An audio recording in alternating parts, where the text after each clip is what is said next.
नमस्कार दोस्तों, यीशु मसीह के नाम में आप सबों को जय यीशु जय मसीह की।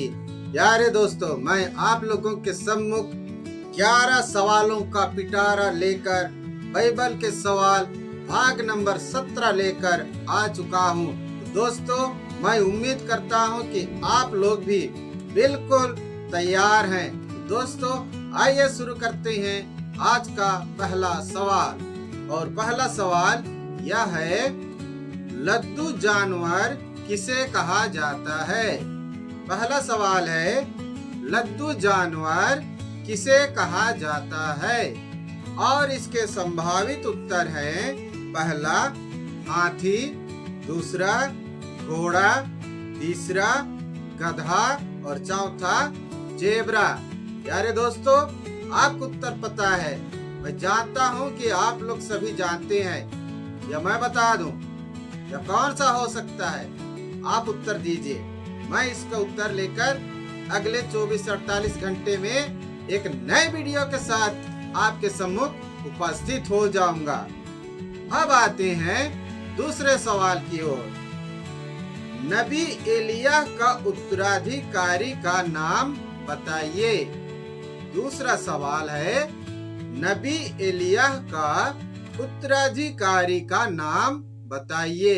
और इसके संभावित 4 उत्तरों में से पहला उत्तर है एलीशिबा, दूसरा एलीशा, तीसरा अमीशा और चौथा है रिलीशा। तो दोस्तों, आप लोग इसका उत्तर जानते हैं? आप लोग तुरंत कमेंट करके रिप्लाई कीजिए।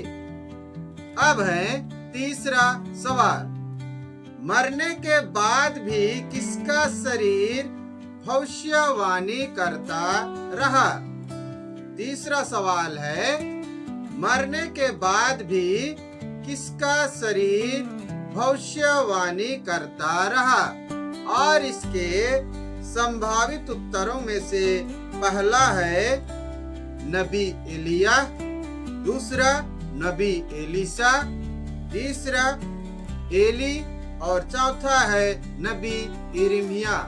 तो दोस्तों, इसका उत्तर भी आप लोग जानते हैं, तो फटाक से कमेंट कीजिए, लाइक कीजिए, वीडियो को शेयर कीजिए, नए हैं तो चैनल को सब्सक्राइब कीजिए। अब दोस्तों आते हैं चौथे सवाल की ओर। और चौथा सवाल है, एलीशा ने पानी में क्या डालकर पानी को शुद्ध किया? चौथा सवाल है, एलीशा ने पानी में क्या डालकर पानी को शुद्ध किया?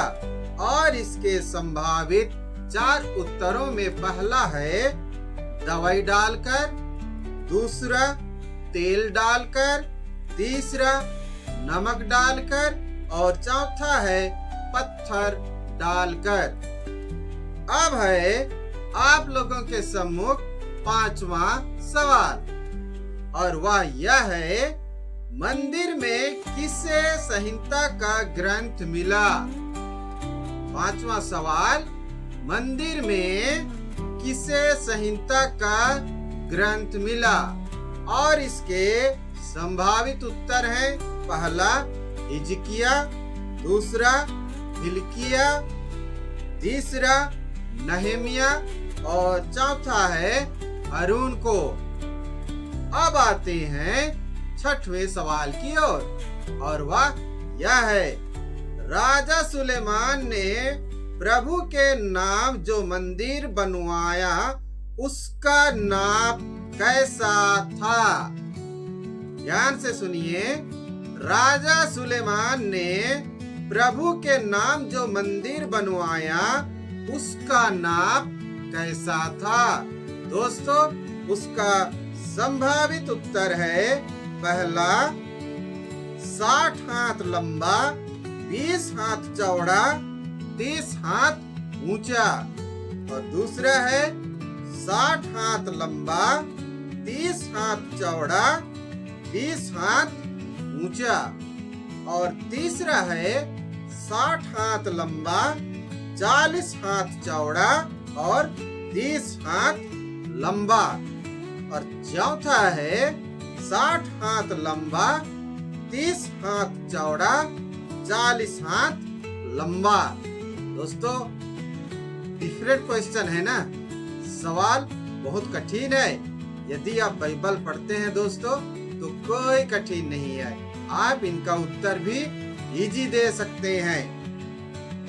अब आते हैं 7वें सवाल की ओर। 7वां सवाल है, पिता ईश्वर दाऊद से कहां से बात करता था? 7वां सवाल, पिता ईश्वर दाऊद से कहां से बात करता था? और इसके संभावित उत्तर हैं, पहला पवित्र वेदी से, दूसरा पवित्र मंदिर से, तीसरा एपोद से और चौथा है पोशाक से। अब है आप लोगों के सम्मुख 8वां सवाल। 8वां सवाल यह है, फिनहास ने परमेश्वर के लिए कैसा काम किया? 8वां सवाल है, फिनहास ने परमेश्वर के लिए कैसा काम किया? और इसके संभावित उत्तर हैं, उद्धार का काम, दूसरा उत्साह का काम, तीसरा आनंद का काम और चौथा है घमंड का काम। तो दोस्तों यदि आप बाइबल रेगुलर पढ़ते हैं, प्रतिदिन पढ़ते हैं, 5 से 10 मिनट या आधा घंटा भी पढ़ते हैं, तो आप लोगों को इसका उत्तर अवश्य मिल जाएगा। अब आते हैं 9वें सवाल की ओर। और 9वां सवाल है, परमेश्वर ने किस ग्रंथ में अपने लिए चंदा इकट्ठा करने को कहा था? 9वां सवाल है, परमेश्वर ने किस ग्रंथ में अपने लिए चंदा इकट्ठा करने को कहा था? और उसके संभावित उत्तरों में से पहला है लेवी ग्रंथ, दूसरा है निर्गमन ग्रंथ, तीसरा है गणना ग्रंथ और चौथा है उत्पत्ति ग्रंथ। अब है आप लोगों के सम्मुख 10वां सवाल। और 10वां सवाल है, मूसा नबी के ससुर का क्या नाम है? 10वां सवाल, मूसा नबी के ससुर का क्या नाम है? और इसके संभावित उत्तरों में से पहला है इत्रो, दूसरा नमान, तीसरा मेलेक और चौथा है ओसिया।